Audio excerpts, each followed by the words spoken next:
Mr. Drover. Yeah. There's only one tent for the four of us. Well, to bunk up together, eh, Muggery? Hush, you know. Oh? See, we're not really used to, A woman. But they're mostly native women. Aboriginal women. They're very easy to get along with, if you try. In 1939 in Northern Australia, a mixed heritage boy named Nulla tells his story. He feels he doesn't fully belong anywhere, but his grandfather King George, an Aboriginal witch doctor, teaches him about their culture and ancient magic. One day at the River Billabong, Nulla sees white men secretly moving cattle, and King George warns they're dangerous and tells him to hide. While Nulla is underwater, a man suddenly falls into the water above him with an arrowhead in his chest, dying instantly. Terrified by what he has seen, Nulla rides his horse all the way back to his home, a cattle station known as Faraway Downs. He sees a car approaching the property. He fears that these people are the police. Them coppers come take me away. They want to put me on that mission island.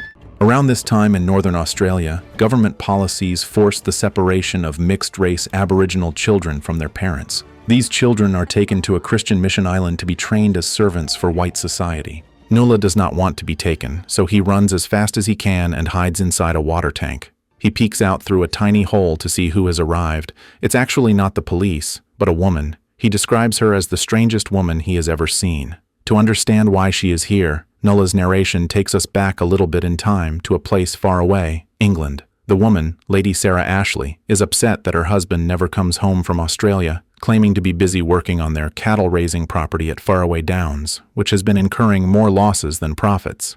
I intend to travel to this cattle station, sell it, and bring Maitland home myself! She suspects her husband is not busy with cows, but rather with other women. Before she arrives, her husband writes a letter saying he cannot meet her because he is too busy. Instead, he sends his most trusted man to pick her up, a cattle drover simply known as the Drover. The man in question is having an argument in a seedy pub in downtown Darwin. Drover, you boom lover. You other county boys want to have a go? I'll have you. Drover's partner, an Aboriginal man named McGarry, calls him from outside the bar because he's not allowed inside. He's reminding Drover that Sarah's plane is about to land and they must pick her up. However, Drover refuses to leave, starting a bar fight instead. While this is happening, we learn about the villains of our story. Faraway Downs, the only cattle station in the whole of the north not owned by Leslie King Carney. In Darwin, King Carney is worried. He knows that if Faraway Downs survives, it could be a competitor in supplying beef to the military. Carney wants a monopoly. He has a man on the inside named Neil Fletcher. Fletcher is actually the station manager at Faraway Downs, but he is secretly working for Carney to sabotage the Ashley property. Fletcher tells Carney to relax, claiming he has a plan to make Lady Sarah leave as soon as she arrives. The Drover. Sarah arrives and enters the pub looking for Drover. She has no idea that the man she is looking for is currently in a fistfight right behind her. It seems as if he has been waylaid. Parlour's that away, my dear. Good day. She is shocked to see her luggage being used as weapons. Her personal items are scattered all over the place for everyone to see. Drover finishes his fight, knocks out his opponents.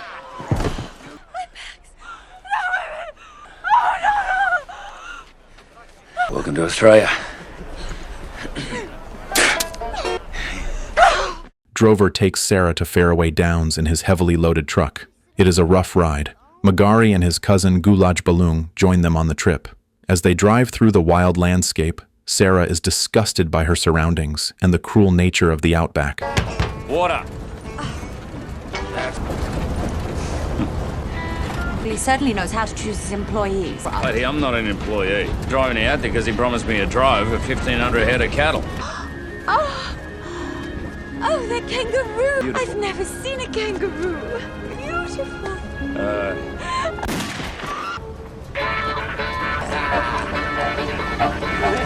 They drive for days, camping out during the evenings. Mr. Drover, Yeah. there's only one tent for the four of us. Well, to bunk up together, eh, Muggery? Hush, you know. Oh? See, we're not really used to, A woman. But they're mostly native women. Aboriginal women. They're very easy to to get along with. One day, they encounter another vehicle. A woman driving a truck pulled by camels stops them. She pushes a drunk man off her truck and onto Drover's vehicle. This man is Kipling Flynn, the accountant for Faraway Downs. He is heavily drunk. As they travel, an Aboriginal girl runs up to greet Drover, asking if he wants to stop. Drover tells her he'll come over in a few days. Sarah watches this and accuses him of exploiting local women. Drover gets offended and tells her flat out that he wouldn't touch Sarah even if she were the last woman in Australia. Finally, they arrive at the homestead in Faraway Downs. Drover senses something is wrong and tells Sarah to wait in the truck. Stay in the car. No.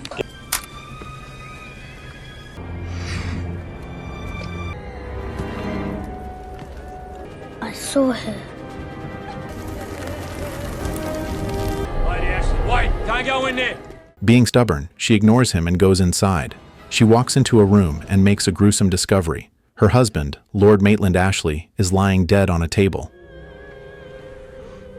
I'm so sorry. At the funeral, Neil Fletcher gives a speech. He talks about how his family has served the station for 3 generations and how hard the land is. He then drops a lie on Sarah. He tells her that the killer is the Aboriginal elder, King George. That night, Sarah is alone in her room when she hears singing. She goes outside to investigate but sees nothing. When she returns to her room, she finds the young boy, Nulla, inside. Nulla introduces himself, telling Sarah that her husband was a nice man. How did you get in here? With Gallopon magic. What do you want? You like brain or serpent. You heal this land. Mango, mango.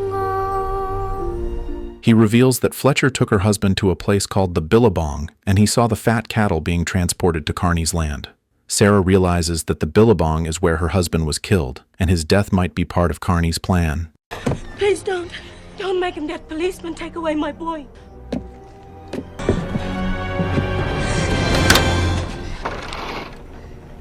The next morning, Sarah tries to get more information from Fletcher. He lies smoothly, saying their cattle never go there because that land belongs to Carney. Who says they do? That little boy there.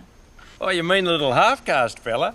Come and tell Mr. Fletcher what you told me last night. Rangabanuji. You see big fat cattle crossing Marmont River? No, I don't remember.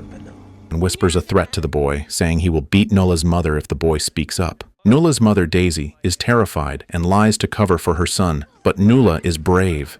He runs up to the station's windmill and shouts out loud that Fletcher is a liar. To prove his point, Nulla fixes the windmill, making it spin and pump water, something Fletcher claimed had been broken for years. Fletcher is furious. Sarah cannot watch this brutality. She steps in and smacks Fletcher with a riding crop, officially firing him on the spot. Fletcher is shocked and threatens her. There won't be a single bloody beast in a stockyard to start the drive in the morning. Go! Now! He asks the accountant, Flynn, to come with him, but Flynn decides to stay with Sarah. Carney's gonna get this property. Been a pleasure working for you. Sarah then confronts Flynn for the whole truth regarding Faraway Downs. Flynn finally breaks down and shows the station's ledger. One book shows the station is bankrupt, but another ledger proves Fletcher has been stealing their best unbranded cattle and moving them to Carney's land. Flynn also reveals a personal secret. Nulla is actually Fletcher's son. Sarah wants to go to the police with this evidence. Flynn warns her that in this part of the world, Carney is the authority and the police won't help. Flynn suggests a desperate plan. They should drive the remaining 1,500 cattle across the country to Darwin. There is an army purchaser there who needs beef for the troops. If they can get the cattle there and sell them to the army, they can break Carney's monopoly and save the station.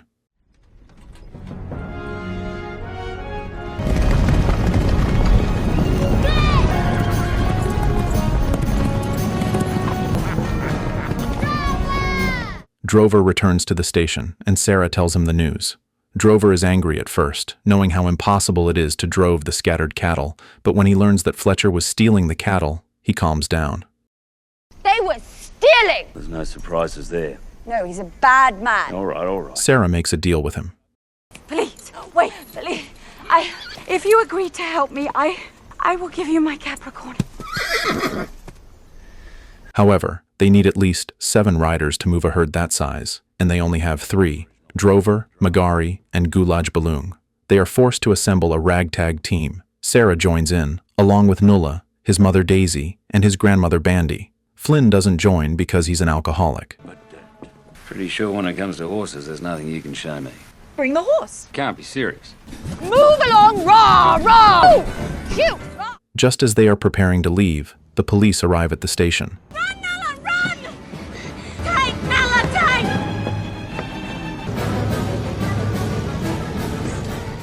They are looking for Nulla to take him away to Mission Island. Nulla and Daisy run to hide in the water tank again. The police officer talks to Sarah, expressing sympathy about her husband's death and repeating the lie that King George is the killer. Meanwhile, one of the men with the police unknowingly turns on the water tap to cool off.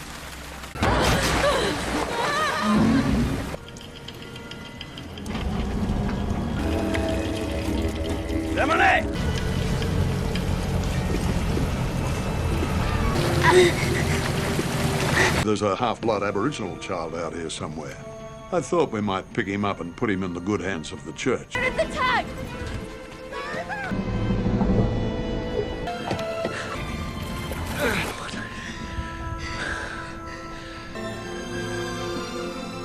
Sarah is devastated, and Nulla is heartbroken. That evening, Sarah tries to comfort the boy. She tells him the story of the Wizard of Oz and sings "Somewhere Over the Rainbow" to him. She isn't a great singer, but the song connects with Nulla. He compares his grandfather, King George, to the Wizard of Oz, calling him a magic man. This moment gives Nulla the courage to go on. You funny singer, but good song. The next day, with Flynn eventually replacing Daisy, the unlikely group sets off. They have 1,500 cattle to drive across a harsh landscape. It's a brutal journey, especially with only 3 of them being experienced drovers. They must learn how to ride and work the cattle. Back in Darwin, Carney is putting pressure on the Army logistics officer, Captain Dutton, to sign a contract for his beef. Dutton is hesitating because he has heard rumors that a large mob of cattle is crossing the river from Faraway Downs. Carney realizes Sarah is actually trying to pull this off. He knows he has to stop them before they reach the city, so he orders Fletcher to sabotage them. They manage to bring the cattle to a gorge where they decide to rest for the evening. White fellas don't know. Some places are no good to go. Drover explains that Magari is singing to the cattle to keep them calm through the night. He tells Sarah she needs to learn to sing too because they'll be taking shifts. Even Nulla has to take a shift, despite Sarah's wariness of working a child his age so late in the night. Good night. Night, Mrs. Boss. They don't notice that Fletcher and his men are sneaking around the camp. They pour gasoline on the brush and light a fire. The fire terrifies the cattle, and they begin to stampede. The herd is running wild, heading straight for a cliff. The group wakes up and races to stop the animals.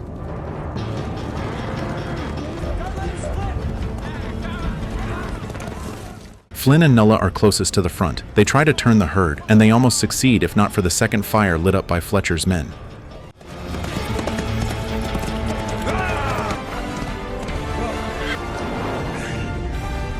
Chaotic scene causes Flynn's horse to break a leg. Flynn falls and is trampled by the stampeding cattle.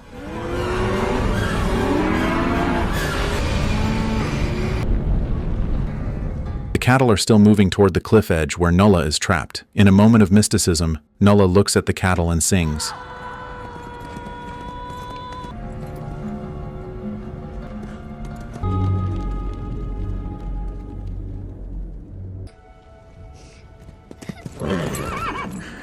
You're safe. You're safe with me. I'll stay with you. Then, Drover rushes to Flynn, who is dying. With his last breath, Flynn gives Drover his harmonica. He also tells him about the glass-tipped spear that killed Lord Ashley, not a traditional Aboriginal spear. This confirms that Fletcher killed him and framed King George. Flynn dies, and the group buries him. Despite the loss, they have to keep moving. We can't let them win. We won.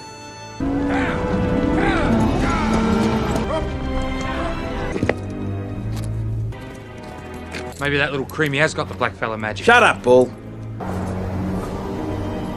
That night, they toast to Flynn with his own rum. The mood shifts from tragic to romantic. Under a boab tree, Sarah and Drover dance. You don't drink much, do you? They share a careful kiss before Nulla catches and teases them. Now you do wrong side business? You gonna teach me that dance? You're a bit too young for a mate. Alone again, Sarah reveals her vulnerability, telling Drover she cannot have biological children. Drover also opens up about his past. He was once married to an Aboriginal woman, Magari's sister. but she died of tuberculosis because the White Hospital refused to treat her.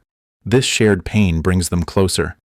Continuing their journey, another obstacle faces them. All the water sources on the way to Darwin have been contaminated by Fletcher. Their only hope now is to go through the Never Never Desert. It is a treacherous stretch of land, unmapped and unexplored. Even if they trek through the desert, they won't know which way the water source would be, but Nola claims his grandfather will help them find water with his songs.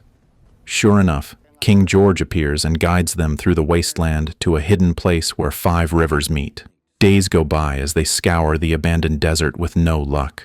In Darwin, everyone thinks they are dead. The newspapers have reported that the party perished in the desert. Carney is using this news to force Captain Dutton to sign the beef contract immediately. Just as the pen is hitting the paper, the ground starts to rumble. The people in town look out and see a massive cloud of dust. Sarah, Drover, and their team drive the 1,500 cattle right down the main street of Darwin, having survived the impossible journey.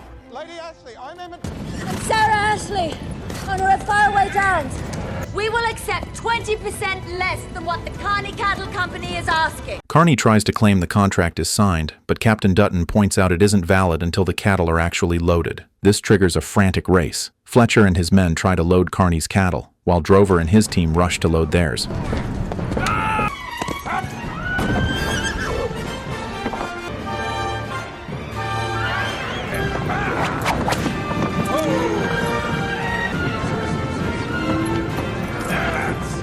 It's a tense competition, but Sarah's team wins, securing the contract and saving Faraway Downs.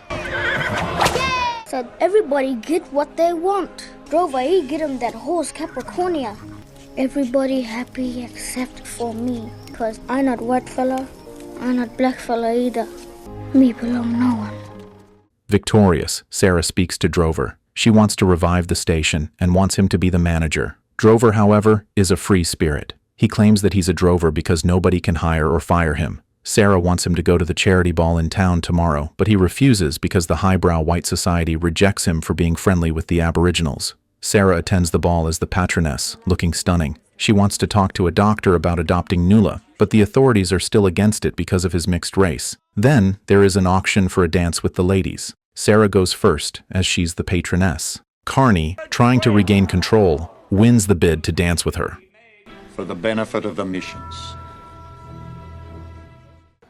He uses the moment to try and buy her land again, promising to contractually protect Nuala if she sells. Sarah almost considers it to ensure the boy's safety, but then Drover appears. He is cleaned up, shaved, and wearing the suit Sarah bought him, signaling his agreement in managing Faraway Downs. Overjoyed, Sarah publicly rejects Carney, saying Faraway Downs is not for sale. Here you are. Sarah dances with Drover, and their romance is cemented for everyone to see.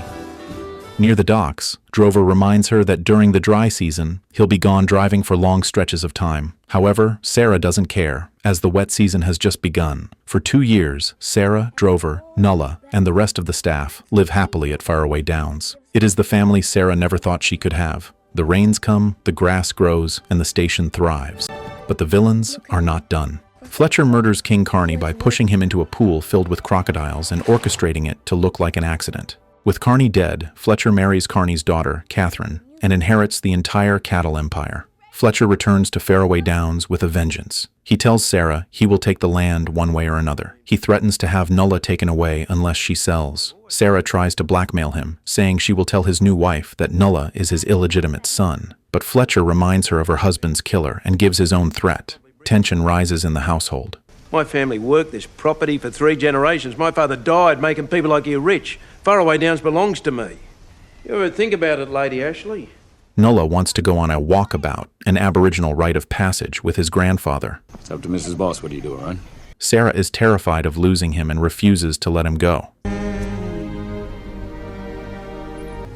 Time to go walk about, Mrs. Boss.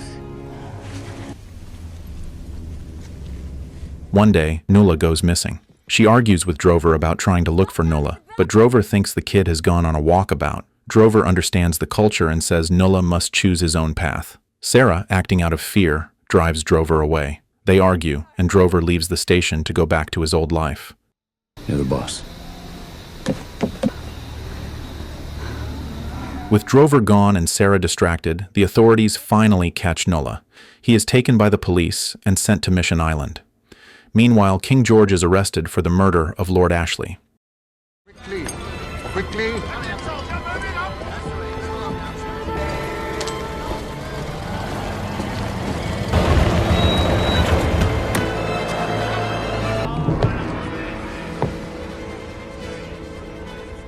Excuse me. Nola! Lady Ashley! It's Lady Ash. Sarah rushes to Darwin to rescue Nola, but there's nothing she can do. She tells Nola to be brave until she vows to rescue him. Whatever it takes, we'll be together again, I promise. I believe you, Mrs. Boss. You be brave. I will find you! Fletcher uses her grief to offer her a deal, her land for the ability to retrieve and adopt Nola. He'll also give her a job with Catherine's team for the army. Dejected, Sarah accepts the proposal. 2 months later, World War II reaches Australia. Sarah works in Darwin as a radio operator for the military. That day, she will sign the purchase contract with Fletcher and reunite with Nola. However, as she starts her shift, Japanese planes fly towards the city. First, they bomb Mission Island, then they bomb Darwin.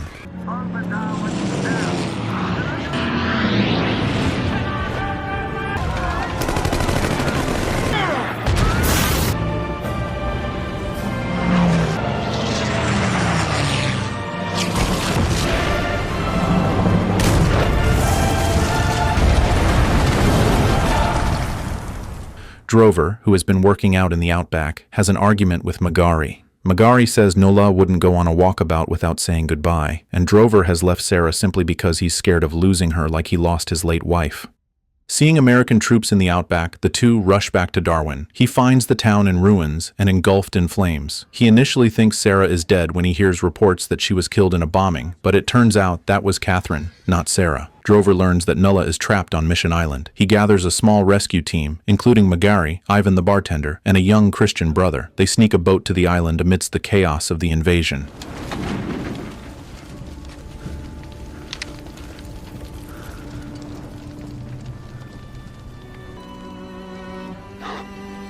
Surprisingly, all the children survived by hiding themselves. Rover! Rover! You come, I sing you to me. Oh. Muggary! Hey, little fella. Mrs. Boss come too? We can't say her name anymore, little mate. You're gonna have to be strong. You do that? As the Japanese troops begin their search, the group tries to escape to the boat.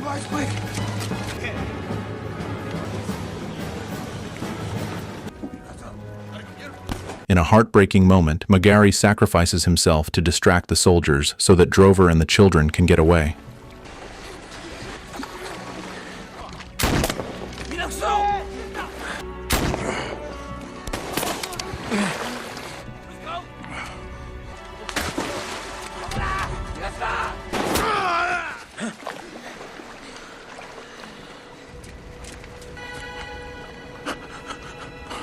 Drag him home, Drover.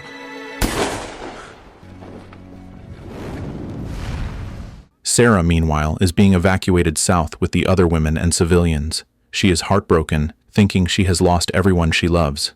As she is waiting at the wharf to be evacuated, she hears a sound. It is a harmonica playing Somewhere Over the Rainbow. She looks out to the water and sees Nola on the boat. She runs to him and is also reunited with Drover. Mrs. Boss! I can say your name! Drover.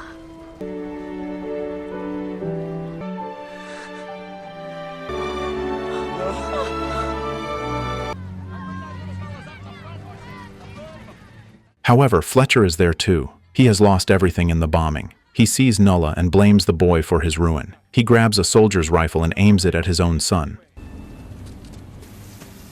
Come on, Mrs. Boss, hurry up!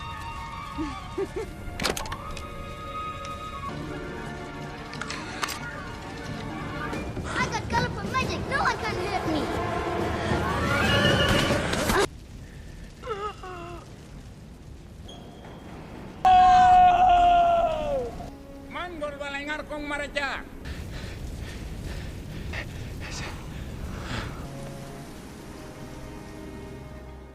After all the chaos, Sarah, Drover, and Nulla return to Faraway Downs. Their life returns to normal for some time. But then, it's time for Nulla to grow up. King George appears in the distance, calling for the boy. Sarah finally accepts that she cannot hold on to him forever, and loving him means letting him be who he is. She gives him permission to go on a walkabout.